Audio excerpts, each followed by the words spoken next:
This is a Brooklyn-bound express train. Stand clear of the closing doors, please. And here we go, episode number 7 of the Beeline Podcast on the air, all across social media. Joe Barone. Chris Burrow. And we're with you this New York sports weekend, the weekend of March 23rd. Lots to talk about, obviously March Madness, but we're not going to get into college basketball. Even though I wish we would. Yeah, but all the college basketball teams in this area suck, so it's not a big deal to talk about. I know. Anyway, bit of a special show, Chris, not just because we don't have a guest, which is kind of sad. We were going to get your dad to come on and talk about the Jets and the Mets and why, and all his stories, which is going to be great. We'll have him on We'll soon. have him on pretty soon, yeah. But because baseball season is officially started actually this past week in Japan. Finally. And opening day in the U.S. coming up.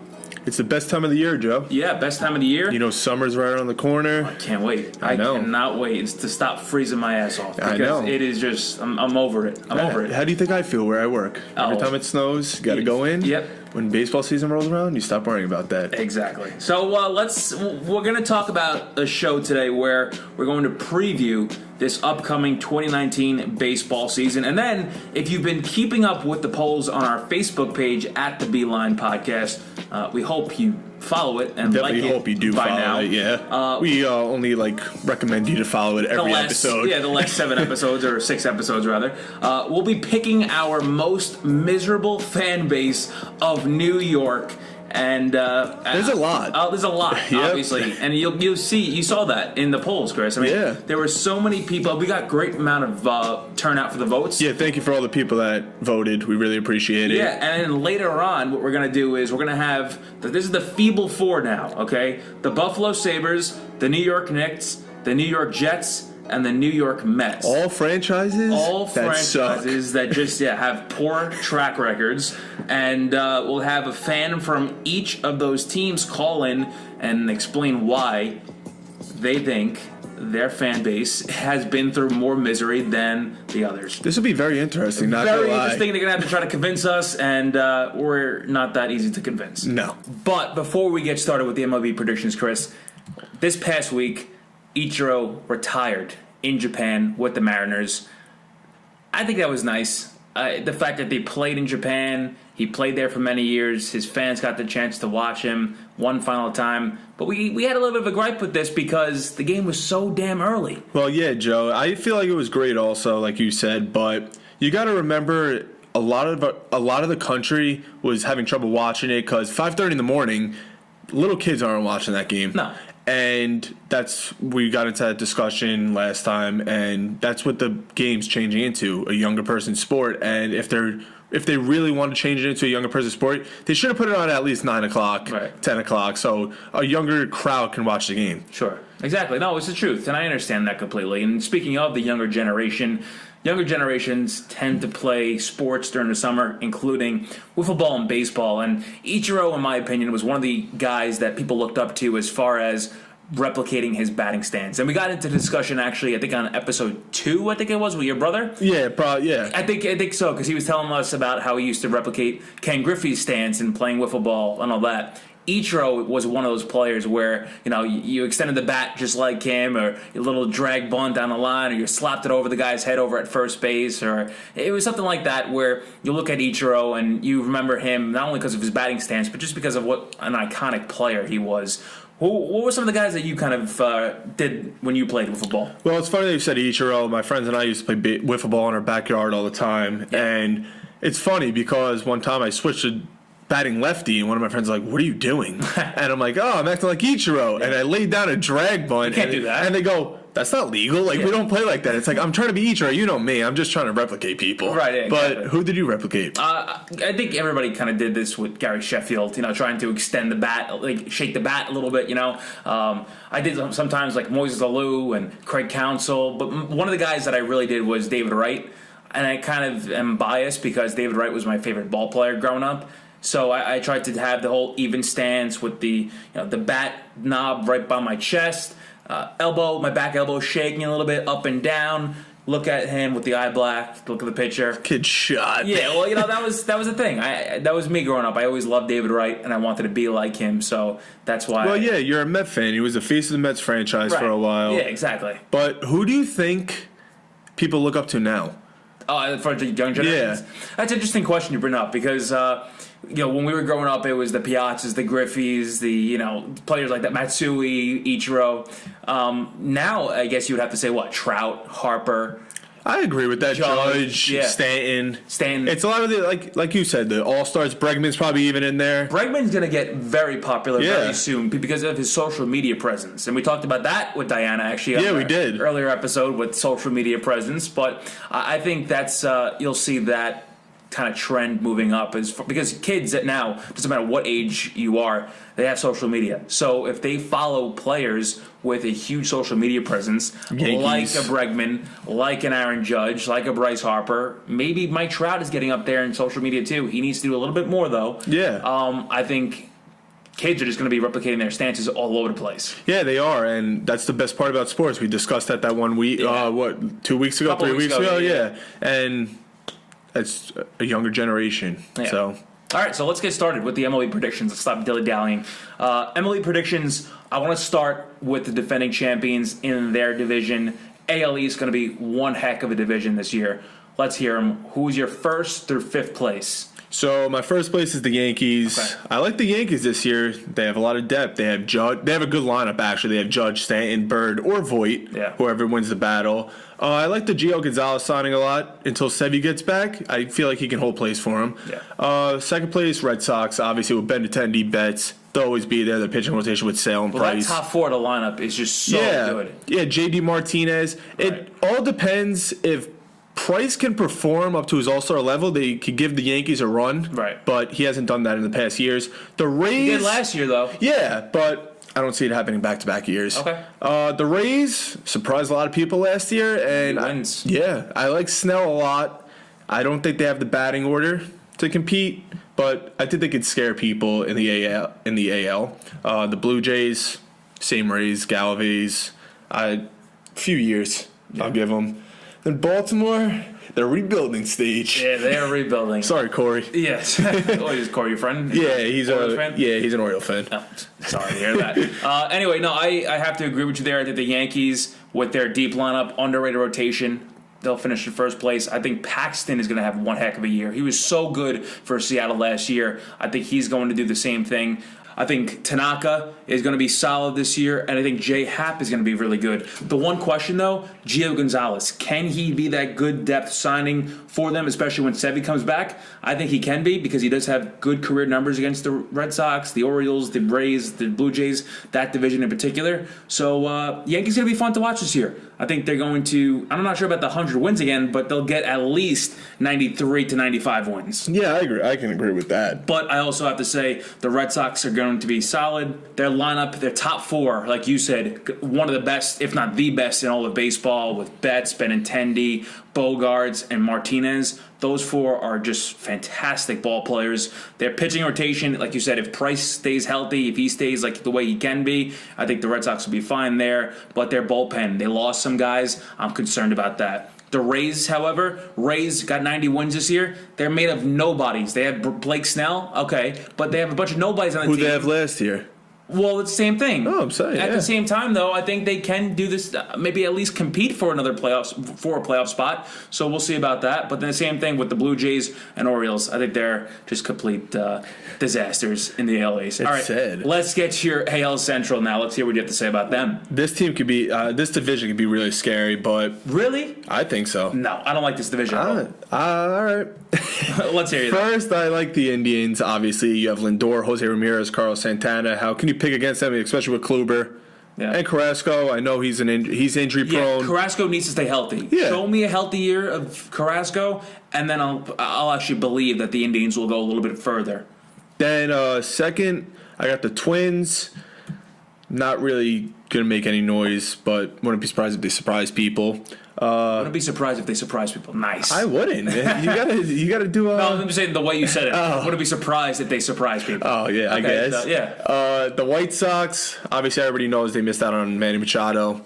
would have been a huge sleeper in that division if they got Manny Machado, but they didn't. So I have them finishing at third. They're a young team still. Yeah, I could see them coming up in the rise. And then the Tigers, not sold on them. Royals, you know my thing, rebuilding. Yeah. Well, I have to agree with you there. I think as far as the AL Central goes, I think it's the Indians. I'm concerned about their bullpen. They're not as deep as they used to be. The Twins, the White Sox, Royals, and Tigers. For the Royals, I'm excited about Mondesi. They're a young prospect. I'm really excited to see what he could do. But like you said, they're rebuilding. The Tigers are young. The Twins, they're okay. I think they might surprise people, like you said, but I'm not convinced. I think the AL Central is the Indians division to just lose. Let's just touch on the Royals real quick. They couldn't rebuild like before they beat the Mets in the World Series. Oh yeah. You Ever since then, they've been like you sound rebuilding. a little bitter. No, but I'm saying. Well, think about it. They had a homegrown team. I know. Hosmer, when they went to the Salvador World Perez. Series the year before that, and then when they won, all those players were homegrown. So you got to give them respect. Now, speaking of respect, Chris, AL West, a lot of good teams there. I know my team's my favorite. Let's hear you. All right. This is very surprising. Me and Joe went over this before. I was talking to him about it. Yeah. And I think the days of the Astros winning the West are done. I think you're crazy. Well, absolutely nuts. All right, that. but I'm picking the Mariners. Okay. What have the Mariners won in the last 20 years? Can you let me talk? Yeah, okay, fine. All right. So everyone knows about King Felix. He's been going downhill, but I have a feeling it's going to be a breakout year for him. Yeah, breakout year, what, 35? I don't know. You never know with these guys. They got D. Gordon, Kyler Seager, Jay Bruce. Yeah. I really like that Jay Bruce signing a lot, by the way. Trade, yeah. Yeah, trade. I like the two other prospects in that trade with Dunn and Kalinick. They were comparing Kalinick to Bryce Harper, by the way, whoever didn't know. And here's a bold prediction. If they can, I think they're going to offer Keuchel a ton of money and hopefully sign him. And if they could get him, they could be a scary team in the West. I will say that. I do think if the Mariners can get Keuchel, even though Keuchel wasn't that good the last couple of years for the Astros, I think he could provide the Mariners some good depth. Well, yeah, he'll be their ace. They'll have Felix as a number two. He's not a bad number two, even though he's old. Mm-hmm. But number two in the division, you can't go away from the Astros. You still got Correa, Bregman, Springer, Altuve. Still got Verlander. They're always going to be there. Another surprise in the West, the LA Angels. Trout signed that massive deal everybody saw, broke the record for highest paid person in, I guess, American sports. Yeah. And they got Ohtani. He's not pitching this year, but he could still hit. Is that clear? Yeah, I think he's done for the year. Harvey, pretty excited to see what he could do. I'm really curious to see what Harvey does, especially in Los Angeles now. Yeah, and if he could perform. He was, he showed a lot of signs in Cincinnati that maybe he figured it out again. So maybe he's finally gotten the rest he deserves, and see if he can perform. Well, my thing about them is you sign Trout to this massive deal, you got to build around him. Absolutely. You got to show him something, right. And I feel like that's what they're going to show him. Oakland, not sold on. Was looking at their lineup before. They have a pretty good lineup, actually. It's their rotation that scares me. Okay. And then Texas, you know it, rebuilding. Yeah. Well, listen, I understand that completely. But now, for my pick in the AL West, until proven otherwise, you can't bet against the Houston Astros. The Astros have been so good now for quite some time, and I think Alex Bregman, talk about breakout years, this guy is ready to just go off. I think I'm talking about 25 to 30 home runs, 115, 120 RBI. I think he's going to have an unbelievable season. Even in that stadium? On the field. What do you mean in that stadium? He's a righty. He's going to carry everything over the short porch in left field. All right. He's going to go off this year for the Astros. I think the Astros, just their pitching rotation is good. They end of the rotation I'm a little concerned about, but I think their lineup can supplement it enough for them. The lineup could put up like 18 runs. Sure. Well, I think the Astros are good enough where they can get the first place spot. Like you said, though, the Mariners. I think the Mariners are an interesting team because they traded some guys this year. They traded their ace in Paxton. They traded Cano. Some of these guys that they lose were big contributors the last couple of years. Getting stuff back, though. They got some stuff back. I'm going to be interested to see what Jay Bruce does because he was so miserable for the Mets this past year. But now he has a little bit of a chip on his shoulder now, Chris. So I'm kind of interested to see if he could be a good right fielder or potentially a DH for the Mariners when needed. I think he has something to prove. He does, absolutely. But my third spot goes to the A's. I think the A's, had a good run last year. I think they could try to replicate it again this year. The Angels, I think they're going to have a better record than last year, but finish in 4th place. And then the Rangers. What do you say? Rebuilding. Yep. I think it's Houston, Mariners, A's, Angels, and Rangers, Chris. All right, now let's get your wild card for the AL. All right, my wild card is the Red Sox, and I still have the Astros making the playoffs. Really? Yep. Okay. Coming in second, making the playoffs, and I'm just letting you know they could be scary in the playoffs. The Astros? If they get in, yes. Obviously, it's the Houston Astros. No, but I'm saying, you'll find out later in my list about it. Okay. I can't wait to hear that. For me, my AL wild card teams are the Red Sox, and get ready for this, the Tampa Bay Rays. Because you're lost. How about that? If a team is going to surprise people in the American League this year, it's the Tampa Bay Rays. So you got 3 teams coming out of the AL East. I do. The AL East is a very good division. I think the Rays are going to be one of the better teams in the American League. After the Yankees, the Red Sox, the Indians, and the Houston Astros. I just don't think they have the pitching. That's what scares me, especially when you get to the playoffs. Well, that's the thing. They have to stop with the whole nonsense of the relievers starting games. I don't understand that. Maybe it helps them. Maybe it doesn't. I just don't like that. You give me some consistency. I need that. And maybe the Rays under Kevin Cash could do a little something. You know what I mean? Yeah, I guess. All right, let's go to the National League. And this is now, I'm really excited about the National League this year because I think 12 or 13 teams out of, 15 are going to contend. So 4 out of the NL East? Yeah. You're saying? Well, yeah. Basically, yeah. Because now, we'll talk about the NL East right now. What are your picks? All right. So, surprising. Well, they finished in first last year, actually, probably the Braves. Yeah. So, I would like the Braves coming first with Acuna, Freddie Freeman, Albies. Pitching, Tehran, Fultonevich. They're good. They're not great, but I think they can win games with them. I don't have enough depth in that rotation, though. I'm concerned about that. Don't be surprised about you-know-who. Keuchel. He's still out there. Yeah, but I don't know about Keuchel going to the Braves. All right. There was talk about Kimbrel going to the Braves. Maybe this team then. The Philadelphia Phillies. Oh, they can another pitcher. They have Velasquez already. Well, everybody knows about the Bryce Harper signing. I love the JT Realmuto trade, by the way. So do I. Because I wanted the Mets to get him. Arrieta, Velasquez, Nola. Their rotation's deep, and they could be very scary. I'm not sold on Velasquez. Velasquez really hasn't proven much to me. He's a little bit inconsistent. The walk rate is a little bit shady. He strikes out a lot of batters, but he gives up a lot of guys and gets them on base. Yeah. So I'm concerned about that. Nola, obviously, like you said, it's great. Cy Young candidate. Yeah. He's going to be up there again this year as well. I love the Harper signing. I really love the Realmuto trade. Phillies really got better this year, so I have to agree with you there. Then the Nationals still think they lost Harper, obviously, but with Scherzer and Strasburg, you can't count them out. And they got a young team. Don't get Patrick Corbin. Yeah, Patrick Corbin. They got a really young team with Turner, Soto, yep. And you can't count them out. Now the Mets can be interesting because they stay healthy. They got Cano, Frazier, Conforto, a lot more players with Ramos, and then their pitching rotation. They stay healthy, they'd be a scary team.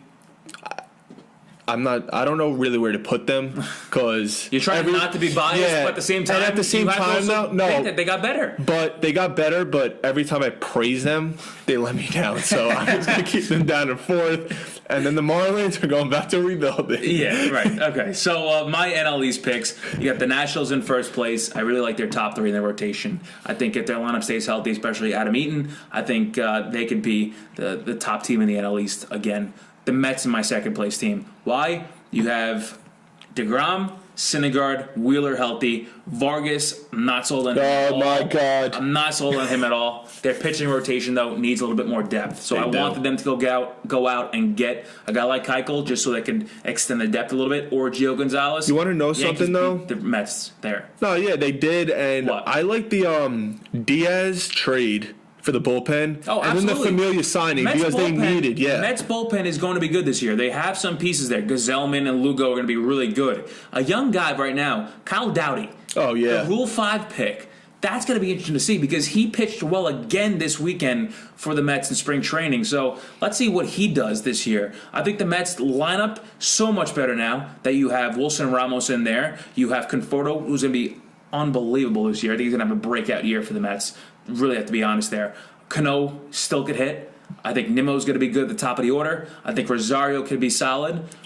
There could be a really good team this year, the Mets. Let me just ask you something. What do you think they're going to do with Juan Lagares? He's going to be a bench player. Come in like but the 8th and 9th. He can't hit. He can hit. You think he can hit? No, I said he can't. Oh, no, I said he can't hit. No, he can't hit. So I'm saying, like... He did before he got hurt last year. Do you try to trade him? Sample size. You could try, see what you could get for him. I like him a lot, but again, you need the depth. I know. The Mets need depth. You obviously, every year they struggle with depth. I know. Everybody gets hurt. He's a good guy to put in when you're up like 8-6. Sure. Or like 2-1. A defensive replacement. But for me, it's the Nationals, the Mets, the Phillies, Braves, and Marlins. Phillies, Braves, and Mets are going to compete for second place all year long. I even think first place, too, to be honest, because I don't think the Nationals are going to run away with the division. I think 1 through 4 is going to be separated by 4 or 5 games. I think it's going to be that close this year, just everybody beating up on each other. So I think the NL East is going to be one of the best divisions in baseball as well. Now, you're just forgetting about the Marlins? They're just like, get out of here. Forget about it. Right. Jeter, what are you doing? Jeter, yeah. Did you see the reports about Derek Jeter? No, I don't follow that team. No, the past week, I think it was Clappish in the Post or something like that. Some of these. One writer wrote the behind that evil empire or something like that, getting inside the evil empire of the Yankees. Who, he's just selling his team to the Yankees? They were talking about the Yankees and Derek Jeter when they negotiated a contract with Brian Cashman, and Jeter wanted to be paid big money. Oh, nice. And Cashman said, I'd rather have other shortstops right now. This is when Jeter, at the end of his career. So that was an interesting discussion, but that's neither here or there. That's another episode. That's another episode we'll talk about with a Yankee fan, perhaps. Yeah. NL Central, let's get your picks, Chris. So my NL Central picks are the Brewers. This team was great last year with Yelich, Kane. They got a lot of depth. Yeah. Not sold on their pitching, but they get a key pitcher, like I was referring to as every other team. You get one of those key guys, you can be scary. I got the Cardinals in second. Cardinals had a really big offseason this year, signing Goldschmidt, Marcell Ozuna.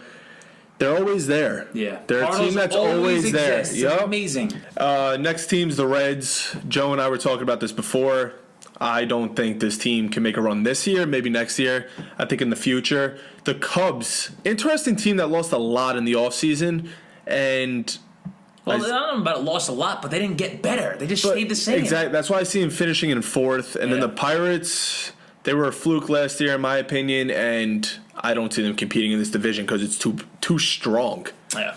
Well, my picks are similar to yours, except I have the Brewers in first place, and they even might get a guy like Craig Kimbrell. I hear there's talks about them teaming up. Well, yeah, I was talking about any kind of depth, like even bullpen. Well, I'm saying if Kimbrell goes to the Brewers, they get their closer. That's number one. Reds in second place. I am sold on the Reds. Last year, second half, they were one of the better teams in baseball after a miserable start. I think them with Votto, Suarez, Jeanette, and Puig, those guys are going to be unbelievable in that lineup. They could just completely hit. Jesse Winker hit .299 last year with a .405 on base percentage. The guy is good. The entire team is good. Okay, so I think they're going to be a very strong team. Their pitching rotation, can Sonny Gray be good? Maybe in Cincinnati? I guess we could see. Maybe. We'll see about that. You want to know who I really like on them? That I don't know, like Scooter Jeanette. Well, I'm worried. His injury. I'm worried about the injury though. 8 to 12 weeks is a tough timeline now to start the year. So we'll see if that. But that's a guy that always hits 300. He's always a good hitter. Always a good hitter. My third pick, Cardinals. Like you said, they added Goldschmidt. He's a very good hitter, obviously NL MVP. He's very good. I think the Cardinals, like you said, are always there. They always exist. Yep. So I think they'll be in competition. You know what's funny about them? There was one year, maybe it was last year. They were a couple of games under 500, and everyone's like, "Oh, this team's done." You looked at the end of the year; they were like a game out. Yeah, I know. They do that. They tease. They almost tease fans, and they tease just baseball fans in general. You know what? The Cardinals might not make the playoffs this year. Or the Cardinals will be out of it. It comes to like September. They're like, "Oh, we're a game out." Okay, they're always around. It's amazing. It's amazing. But that shows the testament to the way they're built and they're constructed. Fourth, the Cubs, and then the fifth, the Pirates. The Cubs, they're still a good team. And this doesn't mean like they won't get 90 wins, the Cubs, but they just didn't do anything in the offseason. You know, they need to hope that their new hitting and pitching coaches, along with some better health, helps these players, progress and take another step in the right direction. You know, I'm just worried about if they didn't do anything this offseason that They just were stagnant, and they didn't get any better. Yeah, they're just staying the same. Right, so teams need to improve. The rest of their division improved. Okay, so I want to see that. NL West now. Let's hear. What about the Pirates? Well, Pirates are rebuilding. Pirates, all right. What about last year, though? They were right there. They're rebuilding, but they're relevant for me. I think right. Pirates are finished in 5th place. They're not going to be one of the worst teams in baseball, but they're just going to be in last place in a good division. All right. Okay? So the West? Yeah. All right, we'll go West. First place, Rockies. I really like this team. I like the Daniel Murphy signing a lot.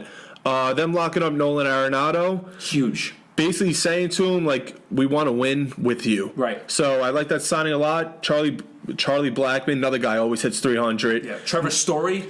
Story had an underratedly good season. His strikeouts even went down last year. He's a good fielder. I think he's going to be so good this year as well. Yeah. My question mark with them is still pitching. Yeah, they don't have a lot of depth, and I'll refer to it as, again, you get a free agent. Still a lot of good free agent pitchers out there. Well, you get one. They do have John Gray, who's okay. Marquez is a guy who I'm really curious about. I actually picked him on my fantasy team. You already picked your fan? Oh, yeah, it starts next week. Yeah, obviously. But they just need an ace, put it that way. Yeah. Who else? The Dodgers. 2nd place? Yeah, I got the Dodgers in 2nd, with Seager being young, Muncy, Jock, Kershaw, Jansen. Right. They'll always be there with that lineup. The Padres, the Machado signing. 3rd place, the Padres? Yeah. Oh, my God. A lot of people that I've talked to have them finishing with a lot more wins than last year. Yeah. I think this signing could give them like 20 more wins. It's not going to be a year they make the playoffs. 20 more wins? 20 more wins. 10 to 20 more wins. Put it in that range. They're not making the playoffs this year, but watch out for them next year and the year after. When they bring a up good farm system. They bring up Tatis's son, they're going to have a really good lineup. Yeah. Diamondbacks, they lost Goldschmidt. They lost a lot of good players. Don't know. Pollock, they lost Corbin, they lost. All they have is really Peralta in the lineup. I don't know what they're going to do. Put it that way. They have Greinke. They have Godley, they have Robbie Ray. They're going to lose a lot of games like the Mets were losing back in... Last year. Yeah, last year, or every year, put it that way, 1-0. Don't score a lot of runs. Yeah. And then the Giants, their run's over. Bumgarner might as well just get out of there because they're rebuilding. It's funny you mentioned that because I've read a couple of articles that a lot of trade talk with Bumgarner. Can you imagine if the Yankees could get Madison Bumgarner? Or even a team like the Rockies. They would never trade in the division. All right. Team like the Phillies. Well, hopefully not. That would be insane. If the Phillies could get somebody like Madison Bumgarner, oh my God. I know this is a New York Talk Sports show. That's why you were going to the Yankees. But there's a lot of teams that if they get him. Yeah. What's yours? All right, mine in the NL West, you got the Rockies, the Dodgers, the Diamondbacks, Padres, and Giants. I have a stat for you, Chris. Get ready for this. Since 1998, the Rockies have had 11 batting titles from 8 different players. And that's because of the whole thin air, right? yeah. Daniel Murphy this year, if he stays healthy, 50. is going to take advantage and make it 12 batting titles from 9 different Rockies in that span since 1998. Do you know how many home runs he might hit? He's going to be good this year, and I honestly think the Rockies are going to be the best team in the NL West. 2nd place, Dodgers. 6 straight playoff years, 2 straight pennants, 0 rings. Concerned about that. They still have depth, like you said earlier. They have Bellinger, Muncy, Buehler I like in that rotation. Hill they still got. Kershaw's injury, kind of scared if that's going to linger a little bit. But their bullpen's still solid. Jensen's still really good. Another team always will be there. Dodgers will always be there. Yeah. Correct.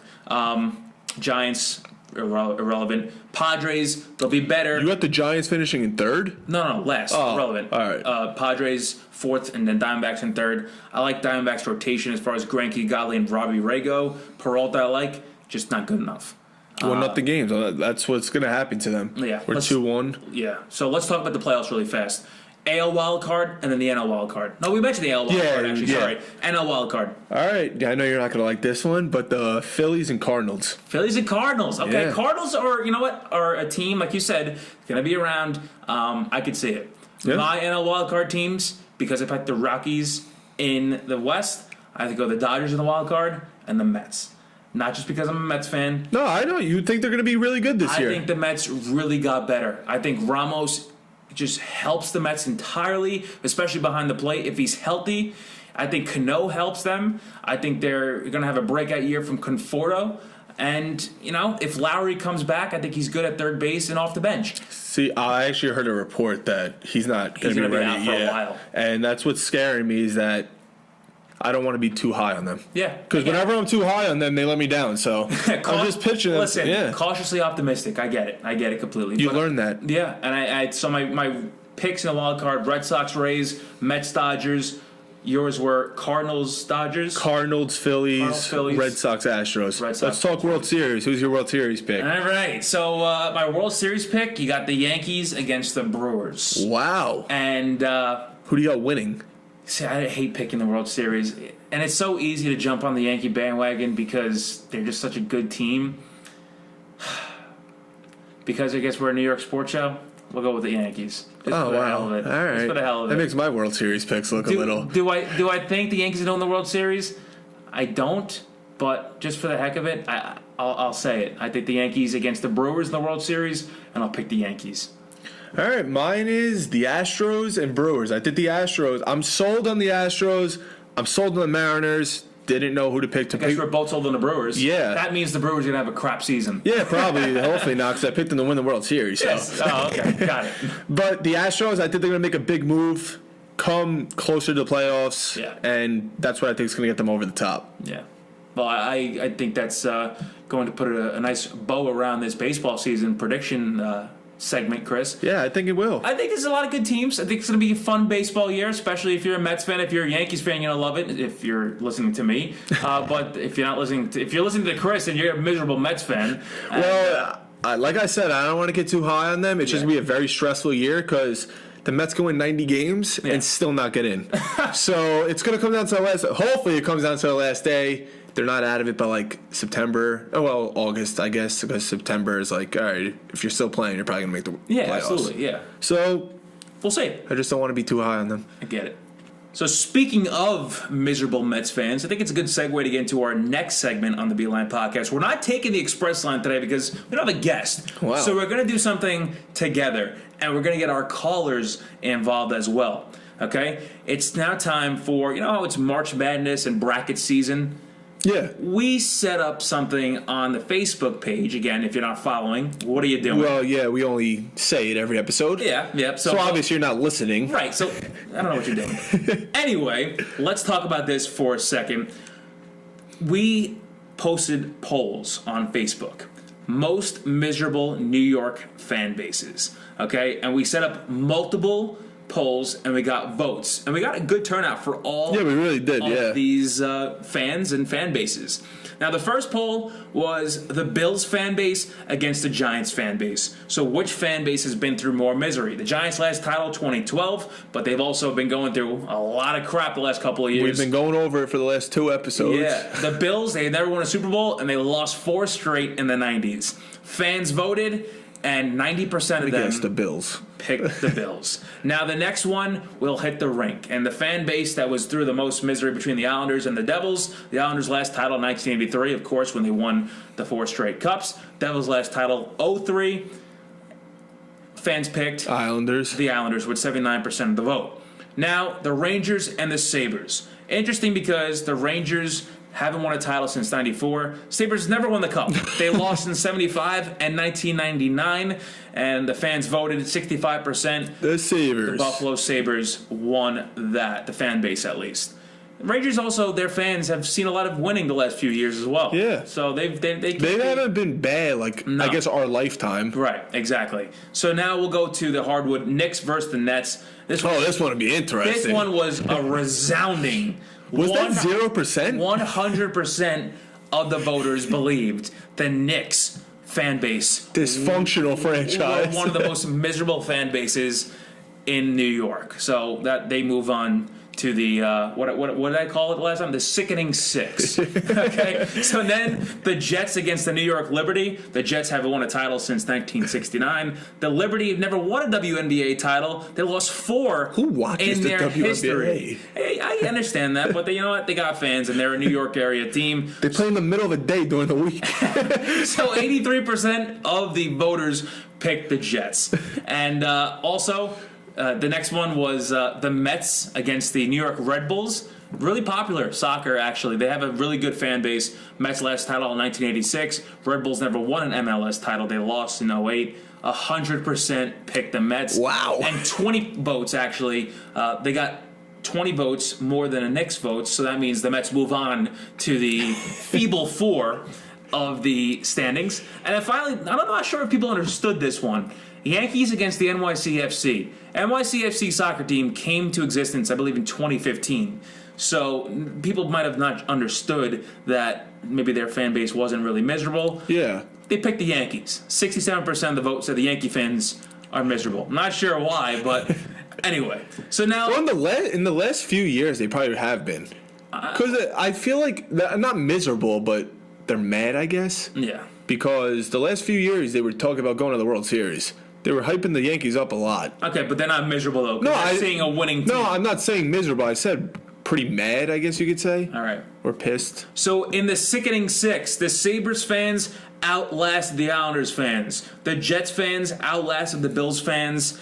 And the Knicks fans outlasted the Yankees fans with a resounding 100%. The Mets fans, Wow. because they received the most votes unanimously, they advanced to the Feeble Four. Now, that's where we find ourselves right now. The Buffalo Sabres, the New York Knicks, the New York Jets, and the New York Mets. What we did was we set up 4 callers. 1 Sabres fan, 1 Knicks fan, 1 Jets fan, and 1 New York Mets fan. They are going to call in right now, and they are going to try to convince myself and my co-host, Chris Burrow here, what they believe and why they believe their fan base has been through more misery. Well, this should be interesting because we're not that easy to, persuade to one person. So Right, and there's a lot of fan bases here that have been through a lot. Yeah, so it's going to be very hard to judge. Yeah, exactly. So, all right, let's hear them. Well, first of all, before we do, what's your pick? Oh, you know what? Never mind. We'll go ahead and tell our picks after. And we'll vent later. Let's hear them. All right, so now we have Anthony who's here, who's going to be arguing why Sabres fans have been through more misery than Knicks, Jets, and Mets fans. So, Ant, the floor is yours. Joe, it is simple. I know the Sabres have technically not been around for as long as any of those teams, but they haven't won a championship. And they've had a ton of talent over the years. Plenty of guys have come through there. They've had one of the greatest goalies of all time, Dominic Hasek. That's true. Come through there and never get rewarded for anything. And they've built plenty of good teams. They've had consistent playoff contenders in the mid-2000s. They've had good teams in the 90s, get to a Stanley Cup, and teams in the 70s get to a cup, and then ultimately just not end up finishing the job. And for what has felt like, let me think about it, probably 10 years or so now, it's been built on next year is going to be the year they improve, and next year we're going to rebuild. And all these young guys have come through, their contracts have kept going, and there's still nothing there to show for it. And they have one of the most promising players in the United States, in Jack Eichel. Yep. Great North American prodigy, supposed to be one of the best young players in the league, and he is, but there's not really a lot of good pieces around him, and they're still barely improving from last year. And they had a great run early in the season. Looked like they were going to be a lock to the playoffs, and then they go on what looked like a historic drought of just 3 months of losing, and now looks like tanking again for another good draft pick. Amazing, right? That's how it works. It's incredible. I've never seen a franchise do something like this. It's amazing because you think about it, you mentioned it, they had a ton of talent in years past. I mean, Hasek is one of them. But you have Ryan Miller. In those 2000s, the Sabres teams were so good. So good. They had Afraniganov, they had Drury, they had Briere. They had so much good talent in the 2000s where it made you think, well, why didn't they win the Cup? All these guys, now they have Jeff Skinner, who plays alongside Eichel, 37 goals this year, and about to be a free agent and wants to stay there, but are they going to pay him is the question.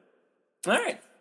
Well, Thank you for calling. Thanks for making your argument. We'll let you know if the Sabres advance to the sickening I guess No, the no. finals. Yeah, the final two. I'm excited. I'm excited. The to hear terrible other two. The contestants. terrible two. That's what we're gonna name it. The terrible two. Love it. All right, thank you so much, Ed. Thank you for calling. No problem, boys. All right, the next team in the Feeble Four are the New York Jets, and we have a fan here, Nick. Nick, you're going to be arguing why the Jets fan base has been through more misery than the Mets, Knicks, and Sabres fan bases. This one should be interesting. All right, so I did a little not research, but I really wanted to get down to the statistics and the past of the New York Jets. Oh boy. So my first thing is, as you know, and a lot of people know, the first season for the New York Jets was in 1960 when they were the Titans. So they spent, I believe, 58 seasons as the Jets and the Titans. So, like I said, I just want to run through a couple of statistics really first to start off this argument. So they only won one Super Bowl, obviously, in 1969. Yep. And out of those 58 years, can you tell me how many division championships they have won? They only won 4 division championships since 1960, which I feel like is ridiculous. They had 40 seasons. 40 seasons that their record was at 500 or below out of the possible 58 seasons of their existence. Wow. So that means there was 40 times that they didn't even break the 500 mark. They never made it back to a Super Bowl since 1969. Their last playoff berth was in 2010 when they pulled off those great runs, the 2010-2011 season. And before that as well, and they were great runs. Don't get me wrong, but that's just another reason why that this team just shatters your heart. They always get to if they do get to the next level, like the AFC Championship game, they will have these leads, how they had with the Broncos, the Colts, and the Steelers, and then they would just give it up in the second half. What did you say? I'm sorry. What about the Browns? The Browns. Yeah, but the thing is, this is a New York team that... No, I mean, they played the Browns in the playoffs back in the 80s, and they had a chance to advance, and they collapsed. Yeah, that's another... Yeah, I was just trying to give 3 scenarios of, like, the recent existence, but yeah, like you said, the Browns as well, and they always play well, and then all of a sudden they just, like you said, collapse. If it's a fumble, if it's an interception, if it's a defensive stop. So I just wanted to run those stats by you first, really, to set the tone of this argument. So, and then the last stat, which I feel like is, which is crazy, and you could say the Buffalo Bills have it worse, or even the Browns have it worse. But you have to realize the Bills and the Browns were better in the 90s, the 80s, the 70s.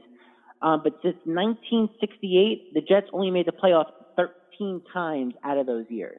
Oh my God! So, as you can see, these statistics are really just showing how the Jets, as a whole, they don't build that winning culture, which doesn't allow these free agents to come to New York. This season is something different. They got Le'Veon Bell. They got C.J. Mosley. Hopefully this year is better. But those were just some statistics to really start off the argument. Another thing is that everybody talks about the draft, right? First round picks. I just want to read off some picks from 2007 on. Some of their first-round picks, since Darrelle Revis was in 08, Vernon Goldson, 08, Dustin Keller, 09, Sanchez, 2010, Kyle Wilson, 2011, Mo Wilk, 2012, Quentin Coples, 2013, D. Milner, 2014, Calvin Pryor. As you could see as well, these guys are not even on the team anymore. They're not even in the NFL, half of them. Yeah, they play 2 or 3 years, and then they just wind up cutting him. That's the best with Vernon Goldson. First-round pick, supposed to be a stud linebacker out of Ohio State. He's making all Big Ten. Great linebacker. He comes to the Jets. He barely makes the special teams, and he makes about 2 tackles a year, and they wind up cutting him. And then even with their second-round picks, when you draft, your first, second, and third-round picks are supposedly supposed to be starters. Your first round, definite. Your second round, depends. Third round, depends. So their second-round picks since 2010, this was ridiculous. 2010, Vlad Dukas. 2012, Stephen Hill. 2013, Geno Smith. 2014, Jason Morrow. 2015, Devin Smith. 16, Hackenberg.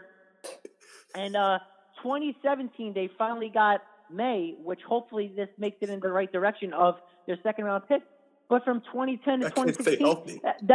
that's another thing. That's another thing. They don't play, or they play and then they get cut off. They get cut after a year. It's crazy. All right, Nick. Well, your argument has been one of the best we've had so far. So we will definitely.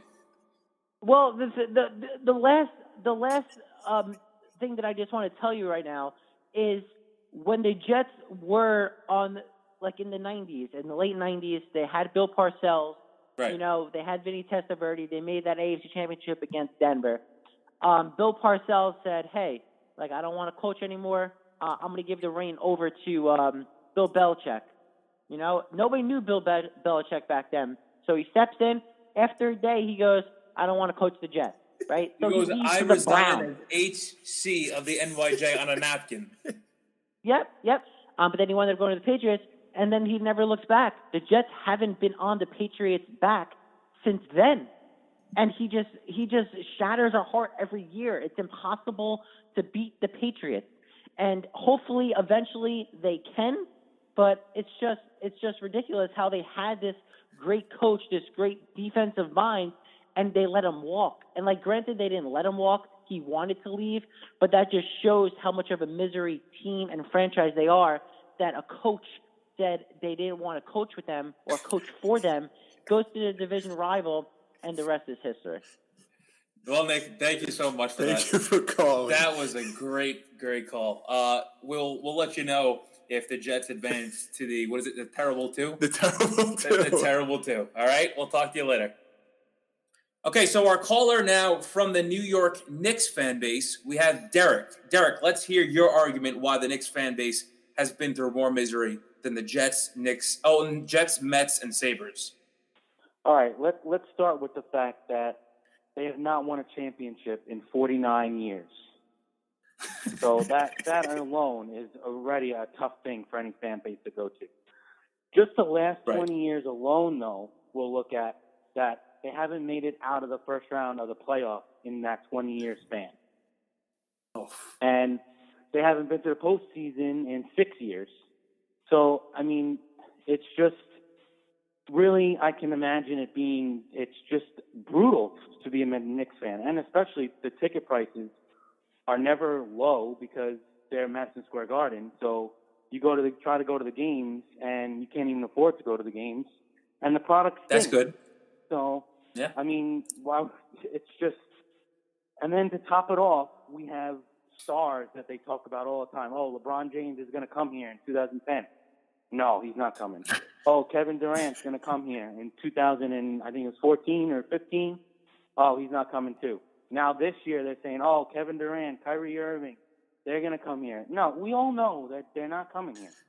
But no one wants to play here. We got the owner who's telling fans that just because you say sell the team, he's kicking you out of the stadium for life.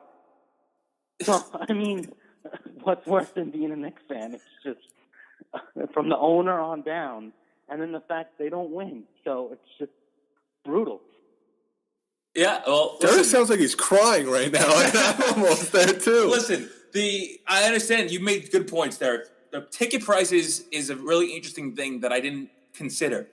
Knicks charge a lot for their tickets. Well, and their product the last 20 years has been abysmal. Well, they had how many wins they have this year? 13? Yeah. Their tickets are still about $150. Which is absurd. Yeah, it is. Absurd. It shouldn't be over $100 for any of that. It shouldn't be over $20 to go watch a 13-win team. 13-win team. Yeah. They have a bunch of D-League players on their team. It's insanity. And the craziest part about it is they're the most valuable NBA franchise in the whole. Right. Out of any NBA, they're $3 billion.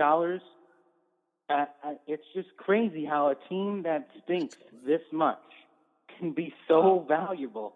It's just dumb. I just don't even understand it. And Chris, you're right. It's just our sports teams, we're so emotionally invested in them that they will bring us to tears, and actually literally, for me personally, they affect my daily mood just based on whether they're doing well or they're doing crappy. It's just, regardless, it's so sad how all of us as fans are so invested in these teams, and we have owners that don't seem to care. doesn't even care. It doesn't even seem like he cares. Yeah. And Well, it's funny that Derek said that because you can go, Derek. Yeah, he's got the Rangers, and the Rangers have been well. So people think that, just because he has the Rangers too, that he must still be a decent owner. But if you're at a game and someone comes up to you and says sell the team, and you go up over there and you said, you know what, enjoy watching the game on TV, you're gone. It's just like I can't imagine a fan base being so supportive of a team that has an owner that just outright disrespects its fans like that. Yeah, the guy has thin skin. Yeah. That's the thing. And it's funny that he said, like, it affects your day because there's times I watch a Jet game, they'll lose 30-3, and I'll go into school the next day, and it's literally like... You're miserable. Yeah, it's like, I don't want to be here. And then you see, like, on, I guess, social media, you see them laughing in a locker room, and it's like, why do I care? Right. But then he's talking about Dolan also, and I was listening to Michael Kay the other day, and he made a good point. And he goes, when someone tells him to sell the team, if you're going to say anything, go up to him and be like, all right, good. How much do you want? Right. Like, I'll sell it. Yeah. Give me the money. Go. Right, exactly. I even want to go over to talk about, like, maybe it's just me, but I just feel like that whenever it's my team that loses, for some reason, the highlights play of my team all the time, repeatedly, on whether it's SportsCenter, whether it's CBS. Oh, it happens whether against your team, right, yeah. It's just crazy how, like, when your team loses, the highlights just keep coming. And when your team wins, like, you never see a highlight on them. So, like when you were saying with Chris, with your team losing, 30-3, they'll talk about it all day long at school when you get there. Oh, and yeah. They win, and it's like nothing. Just like nothing. Right. So it's just, I can't see how the Knicks, and being a Knicks fan, can be any worse than it has to be the worst out of all the other teams. At least the Jets, they were in the championship game, 9 years ago. But, I mean, they were at least close and one of the top 4 teams at that time. At the Sabres, I guess the Sabres might have something to like to stand on because they're just irrelevant. But the Knicks just being in Madison Square Garden, having all these eyes on you, just the constant losing. I mean, it's just crazy. All right. Yep. On that note, thank you so much, Derek. Thank you, Derek. Your input will be Thanks, guys. considered. Love the show. Hey, thank you. Thank you. And we'll see if the Knicks make it past the Feeble Four. Maybe they'll make it past something. Yeah. All right, so our next fan and final fan, Brian, he's from the Mets fan base. And Brian, you are going to get the chance right now to make your argument as to why Mets fans have been through more misery than Jets, Knicks, and Sabres fans. Well, guys, it's kind of an easy one. And thanks for having me on. It's very simple. You can't miss what you don't have, but you can miss what you do have. And here's the analogy. If you grow up rich, if then you become poor as an adult, you're going to miss being rich. You're going to miss having those things. If you grow up poor, you're not going to miss being poor as a poor adult because you're used to it. You don't know certain things. The point I'm making here is that as a Mets fan, we are tasting success so often. We have money. Now we don't have money. We have star players. Now we don't have star players. We have so many excuses to be a good team, and so many times where we say we should be a good team or even we are a good team, we don't have that as Mets fans. And that, to me, is exactly why we have more misery than anyone else, because we are constantly tasting nirvana, but we don't get to walk through her gates. That's a good point. That was a good point. Now, what about the ownership? As far as ownership goes, in comparison to the Jets, Knicks, and Sabres, do you think the Mets fan base is spoiled with their beautiful ownership? What a loaded question that was. Jesus, God. Oh, man, do we spoiled? Absolutely not. I am a big proponent, of sell the team, and I know a lot of people don't like it when you say that publicly or you post it on social media. And sure, It may not be the long-term answer to fixing things or even the short-term answer, but to me, you have to make the right decisions. And it's not so much about being cheap with your money. The Wilpons got involved with Madoff, and it seems like we're still feeling the effects of that. That's not okay.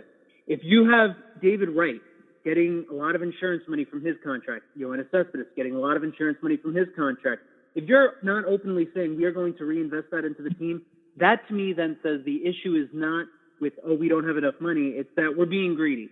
And I think part of being a good owner is having good communication with the fan base, especially when things aren't going well, especially in the New York market. And this isn't something new. These aren't new owners. They're not, fresh. It's not like Derek Jeter with the Marlins or something. Oh, they're not used to the game yet. They know how it works in New York. So for me, you absolutely have to have good, clear lines of communication with the fans and say the right things. Even if you're not going to do the right things, at least say the right things, because then you can at least have some hope. We can hold out a little bit longer. But for me, it's kind of disgraceful. All right. Thank you. Thank you so much, Brian. Your argument will be taken into consideration. The results of the Feeble Four will be revealed in our next episode next week to see if you guys. Can I throw in one more thing to help my case? Yeah, sure. When I started watching the Mets deliberately in 2005. I've Met fan my whole life, but like really watching the games in 05. 06 comes, we make the playoffs, great. 07, I was at that game when they collapsed, and one of the worst collapses in sports history. The next day at school, I was getting made fun of, and I was in 7th grade. I was getting made fun of, and I need a kid in the ball. I actually, I remember Jared Merchant. I'm sorry. I was young. I was wrong to do it, but everybody was making fun of me, and I just went to him, and I need him in the nuts, not realizing that this was going to be the life of a Met fan, it was just new to me, and not realizing, if I had known back then what was in store for the next, 10 years, I would have been like, oh, my bad, but I actually did that, so it was out of pure frustration, and it hasn't gotten much better. So I'd like to submit that as evidence as well. It'll be considered. And we'll let you know if the Mets have made the terrible 2 in next week's episode. Sounds good, guys. Can't wait to hear it. Wow. I mean, that was unbelievable. That was definitely better than I thought it was going to go. Yeah, a lot of passion. Yeah, a lot of passion, a lot of frustration. You're able to hear some people's voices. They were actually tearing up. They're cracking. Yeah, they were cracking because they are that passionate, and that is why this podcast is here. We want to show why fans of each New York sports team is passionate. They all have reasons why they are most miserable, and now it's going to be up to us and you guys as well. All right, so the Feeble Four are the Sabres fans, the Knicks fans, the Jets fans, and the Mets fans. Okay? A lot to consider. The Feeble Four, the Sabres, Knicks, Jets, and Mets, and now the Terrible 2. Good category. Yeah, exactly. That will be revealed on next week's episode. I'm going to be doing this podcast from Florida. I'll be doing it over the phone. You'll be doing it on the phone, but you're going to have the input as well to get to this Terrible 2. Yep. All right? I know. All right, so I'm excited. So am I, Joe. All right. See everybody next week. We'll see you next week, and everybody have a good weekend. Until then, enjoy your New York sports. Ciao, baby.